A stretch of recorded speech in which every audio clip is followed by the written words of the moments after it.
retains the lead, followed by Steve Dick, Gary Goodfellow, and Tommy Douglas. Those The roof on Toronto's spectacular Skydome is open to allow the daylight in and the thunder out. Welcome to the most raucous event in Canadian motorsport, the Molson Export Supercross. I'm Ron McLean. Lesson number one, the race begins from here.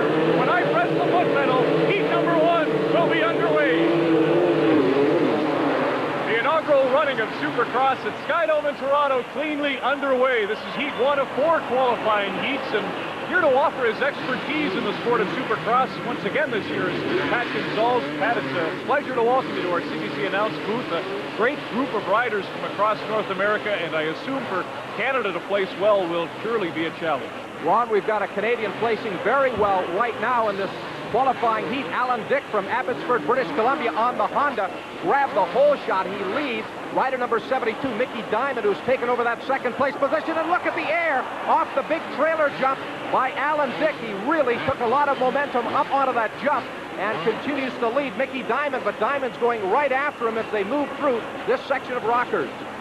They feel at times the winning in this event's in the beginning. How important, Pat, are the first 100, 200 yards in terms of setting up a race like this? Ron, the start is all important, especially in these 5-lap qualifying heats. Here's Alan Dick. He gets the lead on the straightaway, holds it through turn number 1, and you want to be up front early because you can get hung up and get run into by another rider through that first turn. But Alan Dick cleanly away. Rider number 219, Robert McCullough, the Kingston, New York rider, in second. But he has been pushed back to third by Mickey Diamond, who now comes up here to challenge Alan Dick. Mickey Diamond right behind Alan Dick as they go into the switchback right-hander. Dick pulls up alongside. Over the jump, Mickey Diamond has taken the lead away from Alan Dick. Mickey Diamond, the 2-time American 125 national outdoor champion, running here in Toronto, I believe, for the very first time on the Yamaha.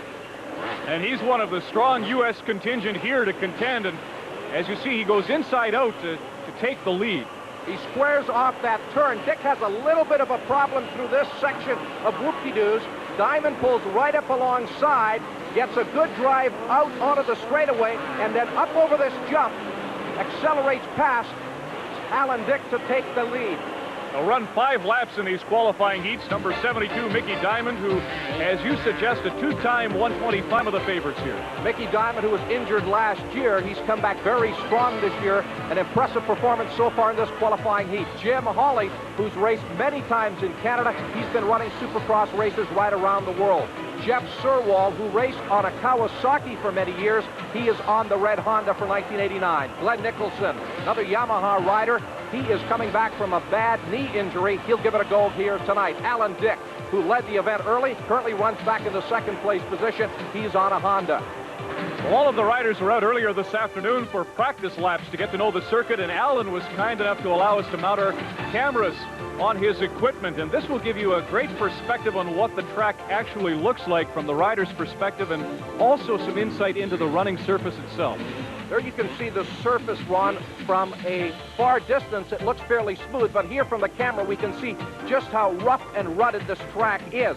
The rains during the week here in Toronto, this dirt was trucked in on Wednesday, and it is a clay-based track, which means as we go through the night, it'll get rougher, the ruts will get a little bit deeper. Here's Alan Dick. You can see just how hard the suspension works up over the big trailer jump. That'll be the most spectacular jump on the course, where the riders will get lots of air. They'll fly 20, 30 feet off of that jump. We're back to the leader, Mickey Diamond on the Yamaha. Look at Diamond work this section of rocker jumps. You can see the timing there is just perfect aboard that Yamaha as he comes up onto the straightaway. This is one of the faster sections of the track where these 250cc motocross machines will get up to about 50 miles an hour. Number 73 now, Jim Hawley, has taken over that third place position as rider number 219 drops back into the 4th place spot.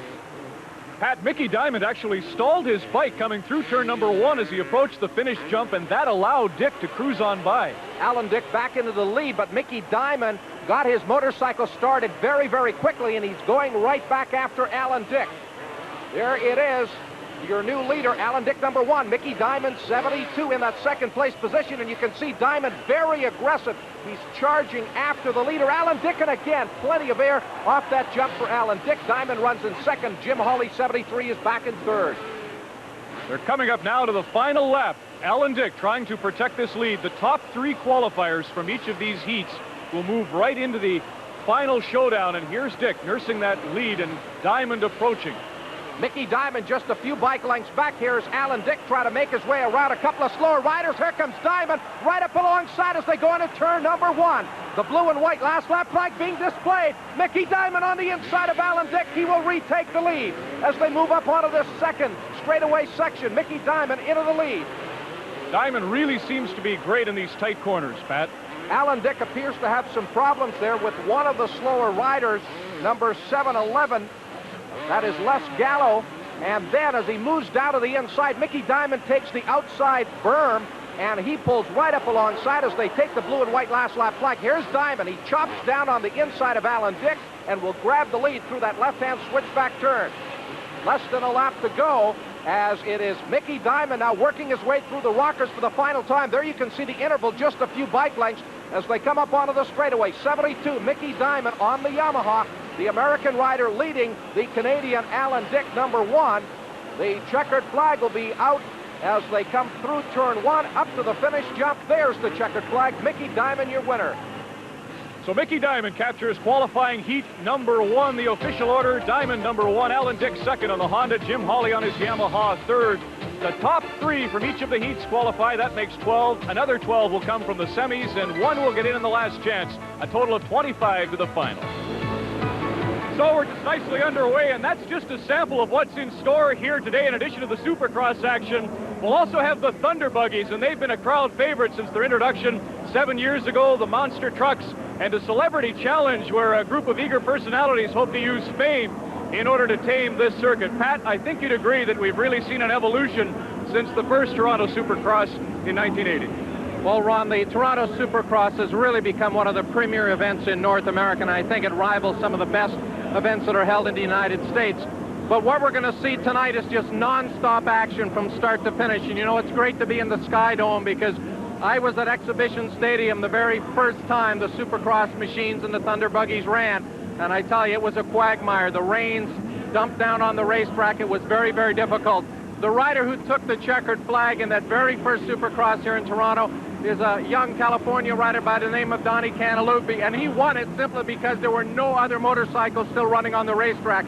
The conditions were that bad. And we have a lot of rain in Toronto this week, but because of the Dome Stadium being covered here, it hasn't been a problem. The track should be great tonight, and we should have just a tremendous show here at the Sky Dome. Monster trucks.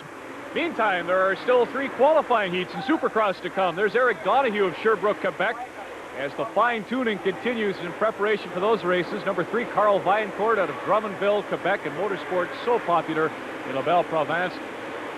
And there, of course, the premier rider in Canada, Ross Rollerball Peterson, pushing out for Heat 4. Before we get to that, a review of the second and third heats, Pat. This was a great run for Kurt McMillan, the Wappingers Falls, New York rider. A bit of a surprise as he leads last year's winner here in Toronto, Damon Bradshaw. But there's Bradshaw showing his superiority over the rockers as he grabs the lead and pulls away from Kurt McMillan. But it was a good ride for young Kurt McMillan. Here's the checkered flag coming up for 71, Damon Bradshaw, as he wins Heat 2. So the 16-year-old out to defend his championship advances with a first-place finish in this qualifying heat, followed by Kurt McMillan and David Hand on the Hondas. Heat number 3, riders revving up the engines, waiting for that rat trap starting gate to fall, and here goes that charge to turn number 1. And here we can see exactly what can happen when they bottleneck down there. We've got 3, 4 riders hooked up down on the racetrack. Number 7, Shane Drew, grabs the early lead. And there is another rider, number 54, having his problems as he stalls the machine. That was Terry Barrett from Stouffville, Ontario. He will not qualify in this one. Shane Drew opens up a pretty good lead here as the Thunder Bay, Ontario rider on the red Honda squares off that first turn, takes the checkered flag for an impressive win here in heat number 3. And again, we remind you, the top 3 qualifiers move automatically into the final. Here is the official finish. Shane Drew on the Honda. Jeff Hicks was a teammate. And Arnaud Bernard on a Suzuki finishes 3rd. There's a spectacular look at Sky Dome as we get set for the 4th qualifying heat. And Pat, how about some of the key principles in this event? Well, all eyes will be on Ross Peterson as he starts aboard his Suzuki. Ross looking to transfer directly through to the final. Young Mike LaRocco, the 18-year-old from LaPorte, Indiana, he'll be one of the riders to watch. Number 17, Mike Jones out of Export, Pennsylvania. He's had a very good run here so far. Tommy Carson out of Hopedale, Ohio. He'll be on a Honda. And then Keith Bowen, the former Yamaha factory rider out of Auburn Hills, Michigan. Mike Harnden, the former Canadian champion out of Oshawa, Ontario, now in the closing years of his career. Pat, the field has never been stronger for a Supercross in Toronto. Now they move to the first turn. Heat 4 underway, and a start so important. Some top American riders going up against Peterson in this one, and there's one of them, number 69. Tommy Carson grabs the early lead. LaRocco, 74, into the second place position. Peterson back in about 6th as they come out of the straightaway through this left-hand switchback at 69. Tommy Carson, your leader, 74. Mike LaRocco in second. Peterson coming up here to challenge now. LaRocco, followed by number 17, Mike Jones, in the third place position. And then it is Ross Peterson, number 1. Ross is through and into the fourth place spot. Tommy Carson almost over the front forks. So there's Ross Peterson trying to reel in Jones. Jones having problems coming over that jump. Peterson around and into the third place spot. Mike LaRocco, look at him work these rockers. He's right on the rear tire of Tommy Carson as they come through the left-hand switchback and up onto the fastest section of the racetrack. Carson, your leader. LaRocco in second. Peterson there in third. And then number 17, Jones, back in fourth. Front three move into the qualifying, and here's where Jones gets tangled up along the barricade, and Ross Peterson smoothly off the jump and over the next into third position. Mike Jones just inches away from disaster. He's able to hold on to the fourth place position. Peterson, number 1, is closing. The three riders separated by only a few bike lengths. Carson, 69, the Hopedale, Ohio rider who has raced many times here in Canada, and in fact is also running his ATV four-wheeler here tonight. So he's going to be one tired rider at the end of the evening. But Carson holding off number 74, Mike LaRocco. Peterson right there in third. You can see the riders really exerting a lot of energy, and they have to use their legs oftentimes in order to stay on track. There's Peterson trying to get close, but it's tough in the rockers. LaRocco is close. He closed right up on Carson, but Carson seems to get a little better drive out of this straightaway section, and Peterson still closing. LaRocco right there. Carson knows he's there. Carson down to the inside. LaRocco tried to run the wide berm, but it doesn't help his situation, and he's still a couple of bike lengths back of Tommy Carson. The pressure is on Tommy Carson, and LaRocco almost threw it away going into that turn, but managed to gather it back under control. Carson, 69, your leader over the jump. 74, Mike LaRocco in the second place position. And Ron, we talk about some of the great riders from the United States. We're looking at one of them in action right here. Mike LaRocco, look at the air over that jump. LaRocco pulls right up alongside of Carson.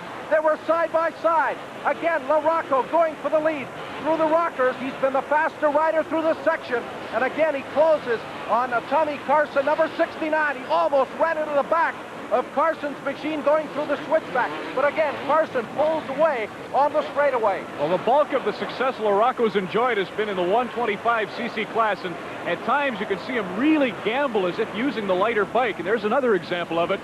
But he's staying close. Carson just ever so smooth in that number 1 position, and really he doesn't look as though he's going to give anything away. Well, one mistake here by Carson, and LaRocco is going to be into the lead. Carson 69, LaRocco 74, and Peterson number 1. That's your top 3. Up over this big jump here. Now there's one of the riders who has parked it at the side. 69, again Carson, but look at LaRocco. Lots of air off the jump. LaRocco takes the lead. Mike LaRocco finally has been able to make his way around Tommy Carson. And here's been the section of the racetrack where LaRocco has been the superior rider. You can see Ron, he's pulling away. He's opened up about 7 or 8 bike lengths on Tommy Carson. Mike LaRocco, number 74, the current leader, and it's Ross Peterson in third position as he tries to qualify. Here's a look at that pass once more.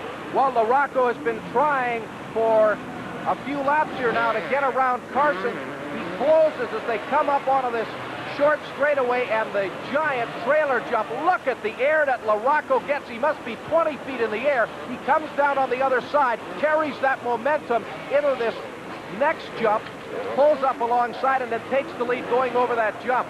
You can see Carson himself having some problems as LaRocco chops down across his front wheel, and then LaRocco pulls away as they move into the rockers.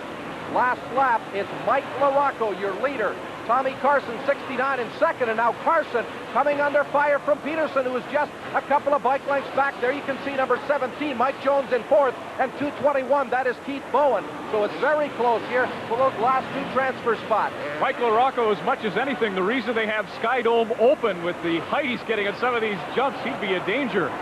Number one will be LaRocco as he takes the checkered flag, and followed closely by Carson. Can Ross Peterson nail down third?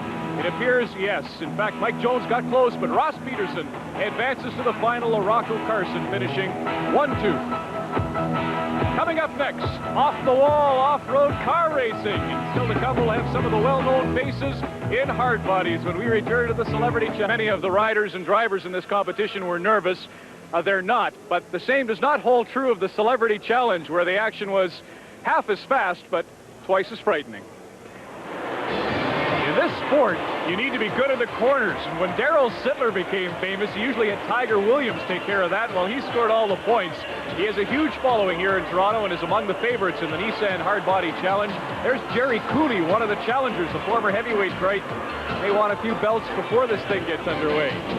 Ted Nugent, well known in rock and roll circles, and his is the only 4x4 with a stereo. And there's one truck, I'm not sure of the number outside, but there's a 10 inside. That's Penthouse Pet Stephanie Page. The celebrities were all teamed with local personalities to try and raise money and get first to the wire. They help ensure no one falls asleep and help with navigation. Nugent, Sittler, Gary Green of Honeymoon Suite, and Cooney all advanced to the championship final. And at the outset, Nugent puts the pedal to the heavy metal, and he grabs the lead ahead of Gurham of Honeymoon Suite, who squeezes Darrell Sittler to the outside. Look at the three in back while Nugent cruises on into first place. The others are all clustered together. Jerry Cooney actually sizing up his opponents. He's got the best reach of any of the drivers, so he's in fourth where he thinks he's most comfortable. A lot of minor bumps along the way, but Nugent in first place appears to be clear of any of the roughhouse tactics. Now entering the last lap, Darrell Sittler with the fans raging for him to try and tighten the gap with number 6. Sittler is in number 5. And then it's Cooney and Gurham. And look at Cooney deliver the knockout punch as he gets Gurham out of the way. Had a little trouble getting by, but eventually I think he will. And at the top of the screen, it looked like Sittler may have squeezed by Nugent. In fact, he has. Darrell Sittler in first place, and that was with about 300 yards to go to the wire. And at the checkered flag, it's the NHL Hall of Famer, Sittler, in top spot. All of this, as I say, for a good cause to raise monies. There was some $2,500 donated to Head Injuries Association of Canada, another $2,500 to the Sick Children's Hospital. Here's where Darrell Sittler gets ahead. If you pay attention to the top left of your screen, never mind Cooney and the battle at the bottom. At the top, it's 5 on the outside going into top spot to finish first. Hey, that's great. Super. To do that for a living, eh? That gets the old adrenaline going, I'll tell you. It's only rock and roll, but I like it. Yeah. We had the outside lane. We couldn't get in.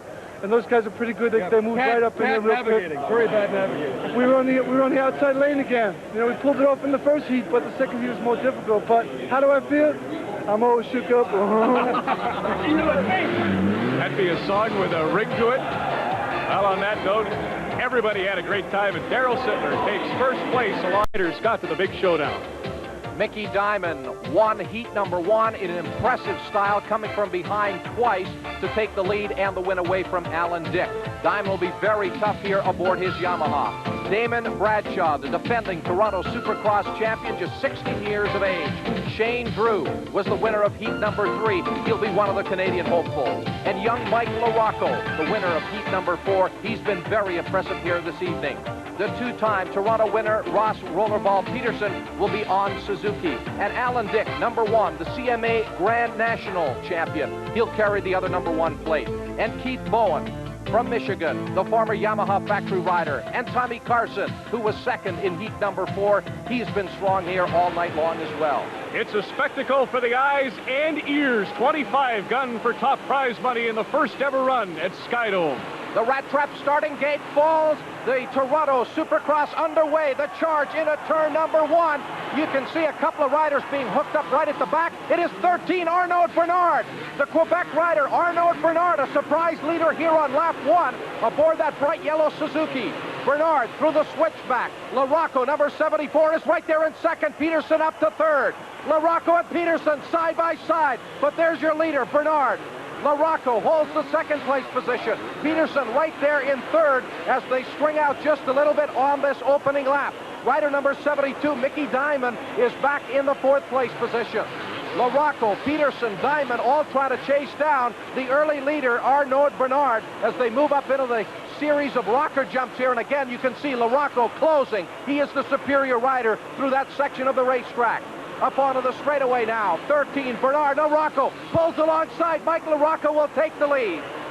Well, what a great start for Arnaud Bernard. In fact, we're going to have a look at how it is he assumed that top position, Pat, as we review the start.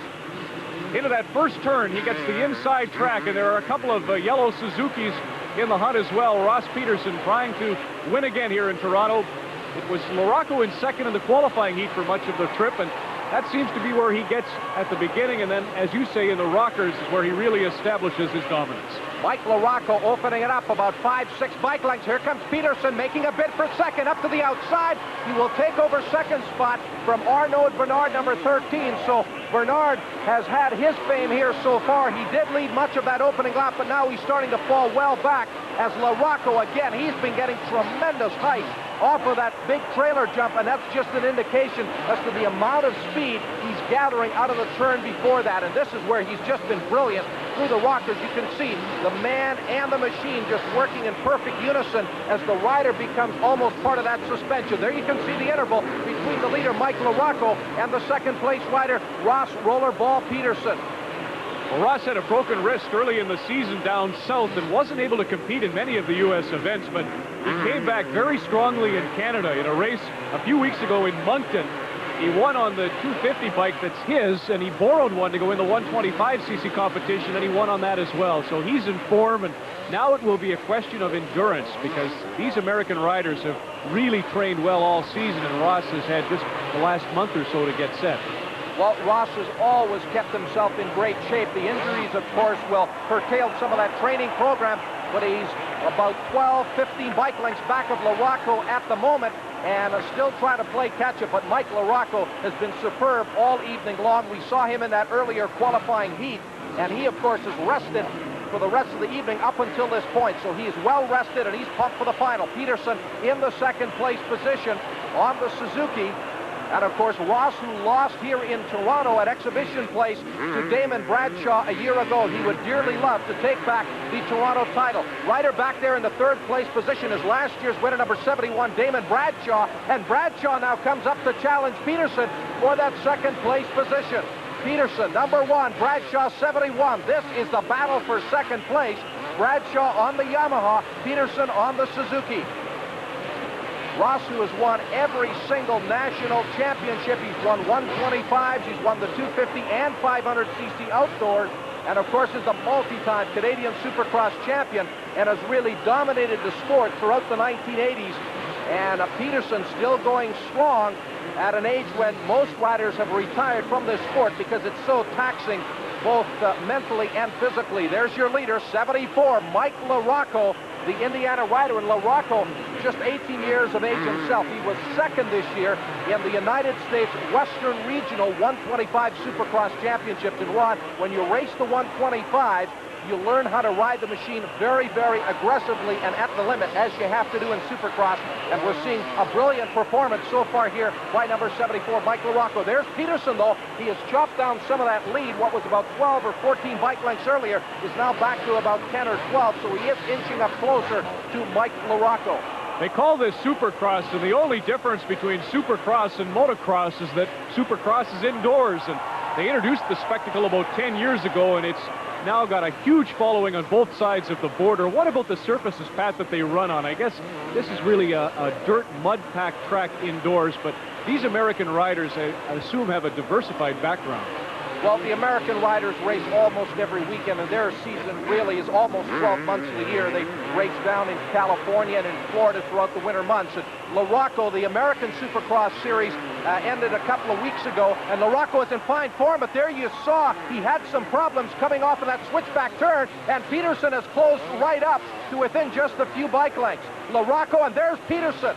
Ross Peterson is putting on the charge. Here is LaRocco's problems as he comes into this tight left-hand switchback turn. He appears to get his left leg hung up on the bump there just down to the inside of the track. Peterson pulls to within just a bike length, but LaRocco recovers very, very nicely and is able to hold onto the lead. But Peterson is right in the thick of it. There is LaRocco, 74. He is pulled back out again. So although Peterson was able to close there, Ron, it looks like LaRocco has got a little bit in reserve whenever he needs it. Whenever Mike LaRocco has run into trouble, it's because of the bigger bike. In that case, planting his foot. And earlier we saw him lose in the rockers a bit of the tail end of the motorcycle. But Ross Peterson, very comfortable, and he's trying to preserve that cushion over Damon Bradshaw, who's extremely dangerous, one of the two youngsters. It's a Yamaha sandwich right now with the Suzuki in the middle. And these three have really distanced themselves over these last couple of laps from the rest of the pack.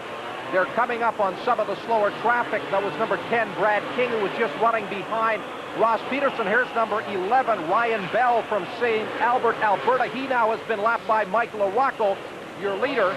And LaRocco, who last year in the United States won 3 125cc Nationals. He's a former amateur 250 champion, and really he has a brilliant career ahead of him.